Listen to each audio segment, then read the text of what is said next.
गया civil court के अधिवक्ता भी हैं, तो मैं इन्हें मंच पर आमंत्रित करना चाहता हूँ। श्री शंभुनाथ यादव जी को कृपया आए और 2 शब्द रखें।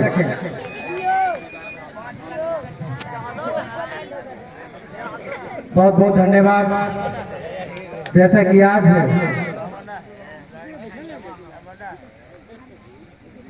आदर्श सरस्वती पूजा समिति के सफल मंच संचालन कर रहे सम्मानित हमारे गार्जियन श्री राजकुमार सर जी को बहुत बहुत आभार, बहुत बहुत साधुवाद व्यक्त करता हूँ। साथ ही साथ इस पर मंच पर मंचासीन तिनेरी पंचायत के पैक्स अध्यक्ष, हमारे अभिभावक, हमारे गार्जियन सम्मानित श्री गणेश यादव जी एवं इस मंच पर मंचासीन नारसिंहपुर मध्य विद्यालय के शिक्षक सह प्रधानाध्यापक हमारे मार्गदर्शक आदरणीय श्री बाल कुमार सर जी को मैं बहुत बहुत आभार व्यक्त करता हूं, क्योंकि उनका देखता हूं बराबर सोच, चाहे जिस तरह का कार्यक्रम हो, अगर मंच मिलता है तो अपने से ज्यादा इस गांव के बच्चों के प्रति उन्होंने जिस तरह से जिज्ञासा रखते हैं कि घर घर में शिक्षा का दीपक जलाने का इनका जो लगातार प्रयास रहता है, तो मैं आपका बहुत बहुत आभार व्यक्त करता हूं। साथ ही साथ इस मंच पर मंचासीन हमारे बड़े भाई आदरणीय सम्मानित शिक्षक श्री जितेंद्र यादव जी को भी बहुत बहुत आभार व्यक्त करता हूं, क्योंकि समाज में जो हमारा माहौल पैदा हुआ है और शिक्षा की एक ऐसा रास्ता देता है, उस रास्ता पर चल करके समाज को सुशोभित और सुशोभित बना सकता है। तो जिस तरह से इन्होंने एक शिक्षक के नाते अपने वक्तव्य के माध्यम से अपने आप तमाम लोगों को बीच में बताने का काम किया है, तो मैं उनका भी आभार व्यक्त करता हूं। साथ ही साथ इस मंच पर मंचासीन ग्राम धाम से चल करके आए हमारे गार्जियन, हमारे मार्गदर्शक सम्मानित शिक्षक श्री बाल कुमार सर जी को भी बहुत बहुत धन्यवाद देना चाहूंगा कि उन्होंने जिस तरह से अपने छोटा सा प्राथमिक विद्यालय में उन्होंने शिक्षा के माध्यम से वहाँ की बच्चा एवं बच्चियों को शिक्षा के प्रति लाभान्वित करने का काम करते हैं। जो इनके अंदर जो समझ है, उस समझ से हम तमाम गांव घर के बोलचाल के भाषा में उन्होंने शिक्षा दे करके वहाँ के बच्चा बच्चियों को शिक्षित करने का काम करते हैं। मैं उनका भी बहुत बहुत धन्यवाद व्यक्त करता हूँ। साथ ही साथ इस मंच पर मंचासीन तिनेरी पंचायत के मुखिया प्रतिनिधि हमारे साथी मोहम्मद इंतसाब जी को भी बहुत बहुत धन्यवाद व्यक्त करता हूं, क्योंकि इनका भी जो प्रयास है वो अपने प्रयास के माध्यम से जहां तक जो भी हो रहा है अपना काम कर रहे हैं, तो मैं उनका भी आभार व्यक्त करता हूं। साथ ही साथ इस मंच पर मंचासीन जो हम देख रहे हैं आदर्श युवा क्लब के जितने भी परिवार हैं, एक संगठन एक परिवार होती है, तो जो एक 10-20 लोग का एक ग्रुप बना है, एक परिवार बनाने का काम किया है और इस परिवार के माध्यम से इस सुशोभित बहुत सुंदर इन्होंने मंच बना करके तैयार रखा है और बिहार और यूपी के कलाकार को बुला करके आप तमाम लोगों को बीच में इन्होंने शिक्षा से जुड़ा हुआ संगीत को आप तमाम तक पहुंचाने का जो काम कर रहे हैं, तो मैं इन पूरे परिवार का हार्दिक आभार प्रकट करता हूं। साथ ही साथ इस मंच पर मंचासीन तिनेरी पंचायत के सरपंच पति प्रतिनिधि मोहम्मद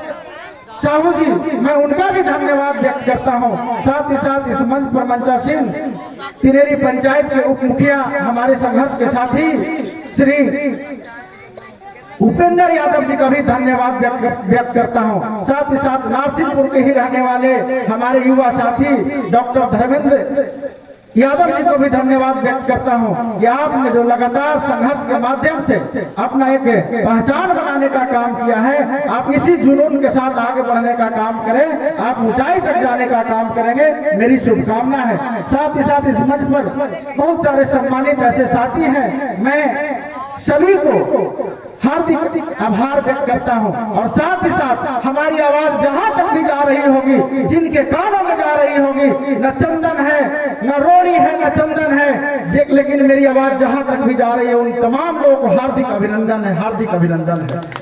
साथ ही साथ मैं बताना चाहूंगा साथियों, आज जिस परिवेश में हम गुजर रहे हैं ये बहुत संकट का क्षण है, क्योंकि जिस रूप से आप देखेंगे, चाहे राजनीतिक रूप से देखें या सामाजिक रूप से देखें या शैक्षणिक रूप से देखें या कृषि के क्षेत्र में देखें, ये बहुत विकट परिस्थिति है। इस विकट परिस्थिति में हम तमाम लोग अपने कर्म के बदौलत, अपने संघर्ष के बदौलत जो रास्ता बनाने का काम करते हैं साथियों, ये बहुत काबिल तारीफ है। इससे हम तमाम लोगों को घबराना नहीं चाहिए और उससे लड़ करके हमको आगे बढ़ने की जरूरत है साथियों, चाहे शिक्षा के क्षेत्र में हो।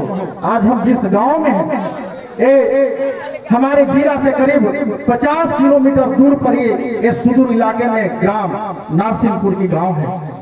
यहाँ जो शिक्षा की माहौल है साथियों, जो हम देख रहे हैं, काफी संख्या में हमारे यहाँ युवाओं की संख्या है और यहाँ युवाओं की संख्या को देख करके हमको लगता है कि हमारा प्रदेश भी, हमारा देश भी युवाओं की देश है, युवाओं की राज है साथियों। और जिस देश में युवाओं की संख्या है, जिस गांव में युवाओं की संख्या है, ये बहुत सौभाग्य की बात है। लेकिन सौभाग्य इस विषय की बात है कि अगर हम युवा हैं तो हमारी ताकत क्या है, हम किस चीज से तुलना करें, इस भी एक प्रश्न उठता है साथियों।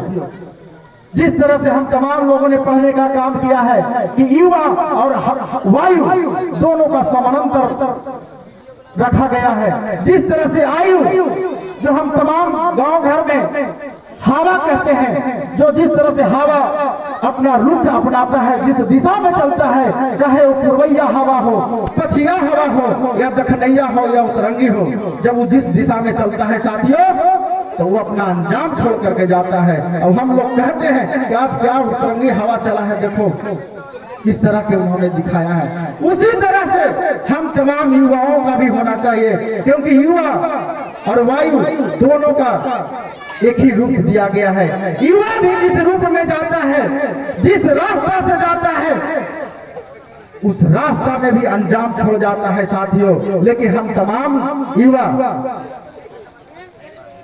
जिंदा युवा होने का एक संदेश देना चाहेंगे साथियों।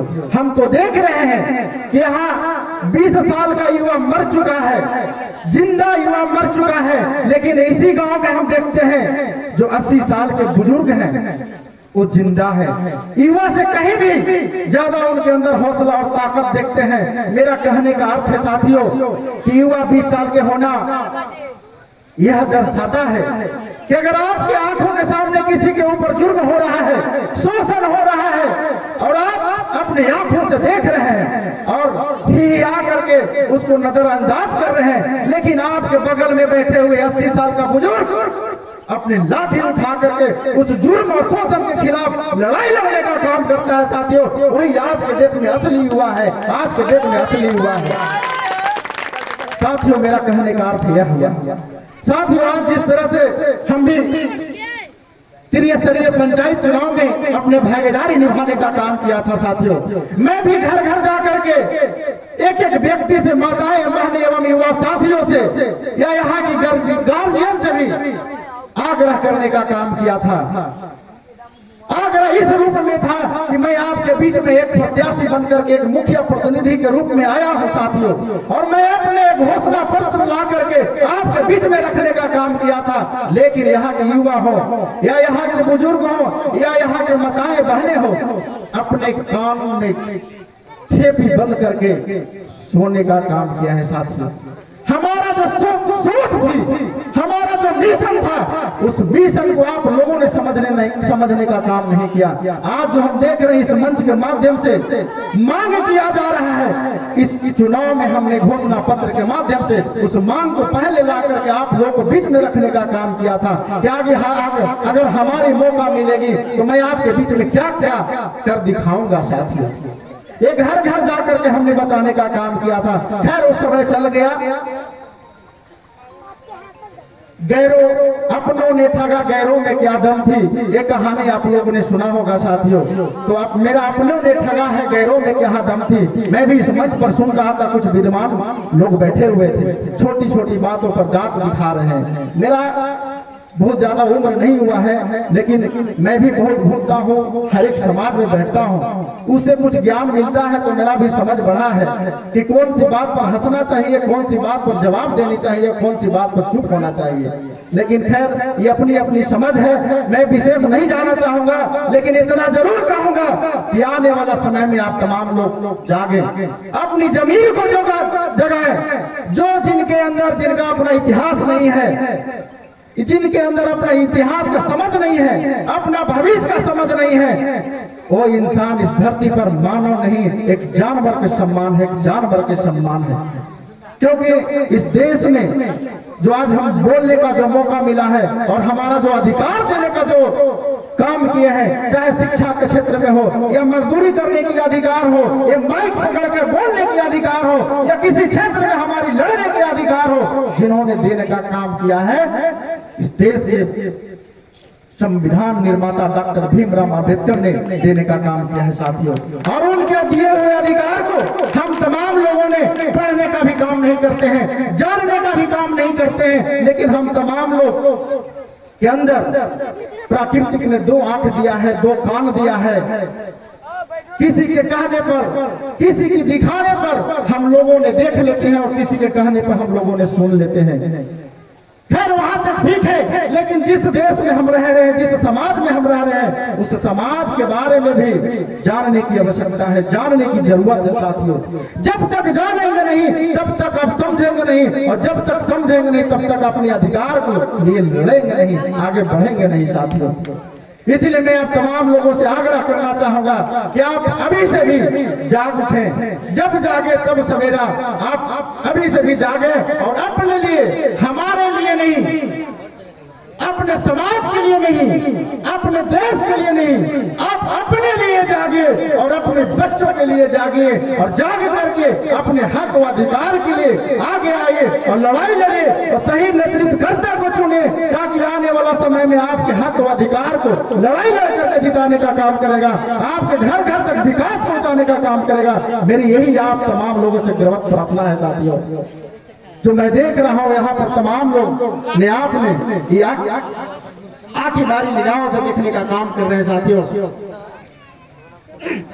इसलिए आप तमाम लोगों से मेरी यही विनती है कि आप तमाम लोग शिक्षा के प्रति अग्रसर हो। शिक्षा का मतलब ये नहीं है साथियों कि आप शिक्षित होकर के किसी भी विभाग में जाकर के नौकरी करें और नौकरी करके पैसा कमा करके अपने घर और परिवार को चलाए। शिक्षा का असली मकसद ये नहीं है। शिक्षा का असली मकसद है मेरे साथियों कि सही समय में किसी भी काम करने के लिए सोचने समझने की शक्ति का विकास प्रकट हो सके। शिक्षा का मतलब यही होता है कि किसी भी क्षेत्र में किसी भी काम करने के लिए आपके अंदर सोचने और समझने की शक्ति का विकास हो। और जागृति का मतलब होता है साथियों कि सही समय पर अपने दोस्त और दुश्मन को पहचान कर सके। जागृति का मतलब ये होता है साथियों। तो बाबा साहब ने कहे थे कि शिक्षित हो, संगठित हो और संघर्ष करे।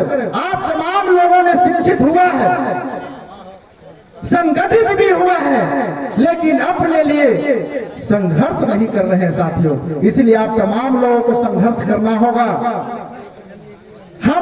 जब आप संघर्ष करेंगे तो आपको मांगने की जरूरत नहीं पड़ेगी। आपके घर तक, आपके द्वार तक विकास पहुंच करके आएगा और आपके हित में काम होगा। मेरी यही आप तमाम लोगों से गिरवत प्रार्थना है। इसलिए मैं बहुत ज्यादा समय न लेना चाहूंगा। मैं जाते जाते इतना जरूर कहूंगा कि आने वाला समय में आप तमाम लोग अपने अंदर को जमीर जगा करके अपने मान और स्वाभिमान के लिए एक बार आगे बढ़ने का काम करेंगे साथियों। इसलिए आप इस मंच के माध्यम से आप तमाम लोगों को भी इस मैसेज को देना चाहेंगे साथियों। खैर बहुत ज्यादा समय हो गया। अपने जाते जाते मैं एक शेर के माध्यम से, क्योंकि मैं बराबर ये कहता हूं और मुझे कहने से लगता है कि किसी किसी इंसान के बीच में मैसेज गूंजता है, उस मैसेज को सुन करके सही रास्ता की ओर बढ़ने का काम करता है। तो मैं अपने शहर के माध्यम से वाणी को विराम देना चाहूंगा कि असफलता एक चुनौती है, असफलता एक चुनौती है, स्वीकार करो और क्या कमी रह गई है देखो और सुधार करो। असफलता एक चुनौती है,